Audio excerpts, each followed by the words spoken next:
Hello students, आपका स्वागत है चैनल नीट यूजीन 10। इस चैनल की खासियत ये है बच्चों कि विद इन 10 मिनट्स में आपको टॉपिक बताऊंगा, इवन न्यूमेरिकल के थ्रू आपको कंसेप्ट बताऊंगा और सारे डाउट्स क्लियर करूंगा। बच्चों, मेरा नाम आदित्य कुमार है। मैंने बीटेक किया, मेरी ब्रांच इलेक्ट्रिकल इंजीनियर। तो ऑलमोस्ट मैं 6+ ईयर से फिजिक्स पढ़ा रहा हूँ। मैंने करियर पॉइंट कोटा में पढ़ाया, Aakash institute south ex new Delhi में पढ़ाया। अब मैं अनअकैडमी में फिजिक्स का एजुकेटर हूँ। जो अनअकैडमी में सब्सक्रिप्शन लेने के लिए क्या करना है, यहाँ पे इंडिया का लार्जेस्ट ई लर्निंग प्लेटफॉर्म है। यहाँ पे मिलियंस ऑफ बच्चे जुड़े हुए हैं। हम इंडिया के टॉप मोस्ट फैकल्टी है। तो जल्दी से सब्सक्रिप्शन लें। इसके लिए क्या करना है, आपको अनअकैडमी लर्निंग ऐप को डाउनलोड करना है, इसको इंस्टॉल करना है और गेट सब्सक्रिप्शन पे क्लिक करना है। इसके फीचर्स देखते हैं। देखिएगा, डेली लाइव क्लासेस होती है बच्चों। यहाँ पे आपको डेली लाइव क्लासेस होगी।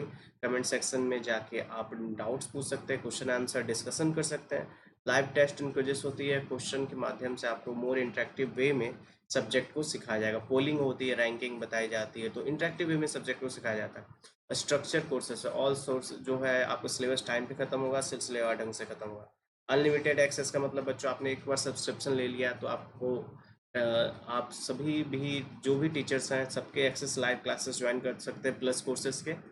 और जो भी फिजिक्स से मान लीजिए 20 टीचर्स हैं तो आप 20 टीचर्स के पढ़ सकते हैं, कोई भी रिस्ट्रिक्शन नहीं है।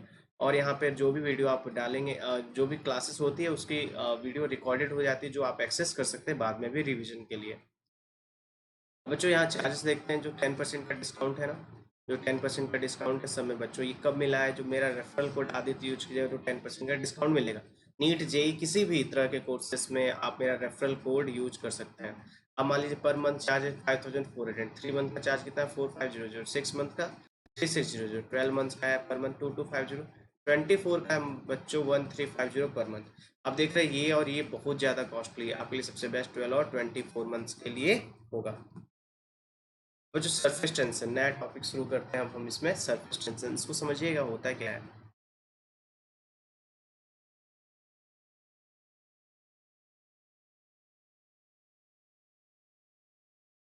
बच्चों, सरफेस टेंशन को डिफाइन क्या कैसे करते हैं कि जैसे लिक्विड के सरफेस पे जो फोर्सेस लगते हैं उनके मॉलिक्यूल्स के बीच में, मैंने क्या बोला सुनिएगा ध्यान से।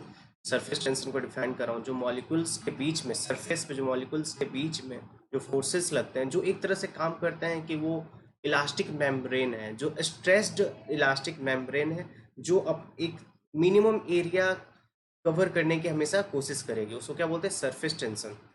जैसे आप यहाँ पे देखिएगा ध्यान से। जैसे यहाँ पे मान लीजिए इस सरफेस पे, यहाँ पे है ना, यहाँ पे फोर्सेस लग रहे हैं इस सरफेस पे। अब मान लीजिए हाँ, इस तरह से फोर्सेस लग रहे हैं। तो ये जो सरफेस का फोर्सेस है बच्चों, वो एरिया मिनिमम करना चाहता है। ये किस तरह से काम करेगा, इलास्टिक स्ट्रेस्ड मेम्ब्रेन है ना। आप बॉटनी में आप या उस पार्ट्स में पढ़ा होगा आपने।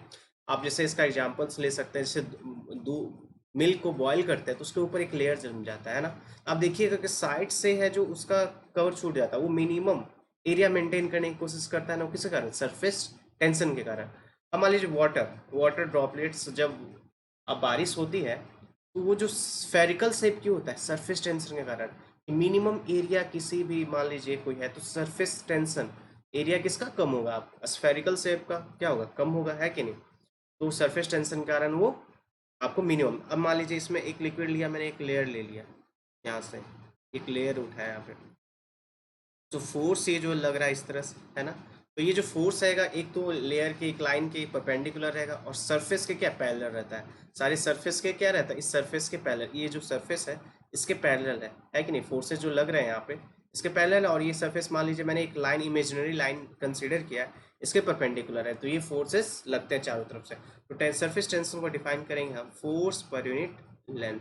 तो ये क्या हो गया आपका, सरफेस टेंशन। ये आपका हो गया सरफेस टेंशन।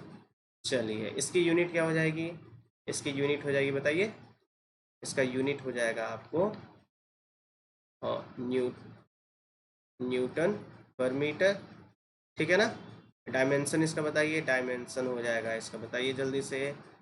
एम फोर्स का क्या हो जाएगा, मास एक्सलेशन एल माइनस, ठीक है ना, M L T minus 2,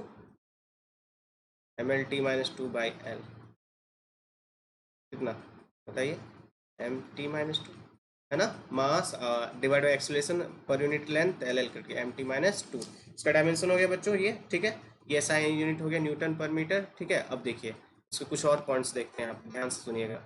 surface tension बच्चों, सरफेस टेंशन मैंने बोला, सरफेस टेंशन लिक्विड के नेचर पे डिपेंड करता है। सरफेस टेंशन लिक्विड के नेचर पे, इस पे नेचर, लिक्विड जो भी लिक्विड है उसके नेचर पे डिपेंड करेगा सरफेस टेंशन, ठीक है। थर्ड पॉइंट बच्चों, इसमें स्पेसिफिक डायरेक्शन होता है बट ये वेक्टर क्वांटिटी है कि नहीं, क्योंकि ये law of triangle, law of addition of triangle ये फॉलो नहीं करेगा। It has specific direction but it does not follow law of addition of vector. तो ये क्या होती है, स्केलर क्वांटिटी, ये होती है स्केलर क्वांटिटी सरफेस टेंशन, ठीक है। चलिए फोर्थ में हम देख रहे हैं सरफेस टेंशन बच्चों टेम्परेचर पे डिपेंड करेगी। Surface tension depends on temperature, depends on temperature, depends on temperature. एक मान लीजिए टेम्परेचर बढ़ाइएगा तो सरफेस टेंशन क्या होगी, सरफेस टेंशन, ये टेम्परेचर है मान लीजिए, तो सरफेस टेंशन क्या होगी, ये डिक्रीज होगी।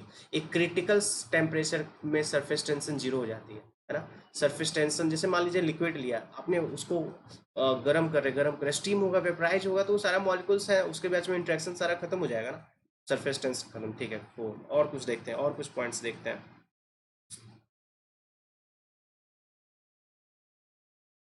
अच्छा, बच्चों सरफेस टेंशन मैंने बताया कि हाँ टेम्परेचर पे डिपेंड करता है, ठीक है। इम्प्यूरिटी पे भी डिपेंड करता है। आप मान लीजिए इम्प्यूरिटी मिलाएंगे, इसे लिक्विड में इम्प्यूरिटी मिला रहे हैं तो सरफेस टेंशन डिक्रीज होगा, बट डिपेंड करेगा कि इम्प्यूरिटी कैसा है, सॉल्ट वाला है या विदाउट सॉल्ट वाला है ना। उस तरह से चीज़ों में मतलब इम्प्यूरिटी पे डिपेंड करता है सरफेस टेंशन, इम्प्यूरिटी पे आपको डिपेंड करता है, ठीक है। इम्प्यूरिटी पे भी सरफेस टेंशन डिपेंड करता है, ठीक है। और बच्चों मान लीजिए एक एग्जांपल मैं देता हूँ सरफेस टेंशन का। एक नीडल है, नीडल को आप फ्लोट करवा सकते हैं, है ना, नीडल को फ्लोट करवा सकते हैं, पतली से नीडल है आप उसको फ्लोट, किस कारण, सरफेस टेंशन। बट एक स्फेरिकल बॉल है वो डूब जाएगा, है कि नहीं, सरफेस टेंशन के कारण आप नीडल को फ्लोट करवा सकते हैं, ठीक है। एक मान लीजिए स्ट्रिंग को आप इस तरह से स्ट्रिंग है ना, इसको आप यदि वाटर में डालिएगा ना तो इसका सिप वाटर में डालिएगा तो इस तरह से सर्कुलर हो जाएगा मैक्सिमम। ये सरफेस टेंशन के कारण हो जाता है। सरफेस टेंशन के कारण क्या हो जाता है, ये सर्कुलर एक शेप में आ जाता है, ये इसके कारण, सरफेस टेंशन के कारण। बच्चों आने वाली वीडियो में और हम अच्छे से डिफाइन करेंगे, क्वेश्चंस देखेंगे और सरफेस एनर्जी को लाएंगे, ठीक है। तो मेरा रेफरल कोड याद रखिए आदित्य, और बेल आइकन को हिट कीजिए, चैनल को सब्सक्राइब कीजिए, वीडियो को लाइक कीजिए और शेयर कीजिए बच्चों। Thank you.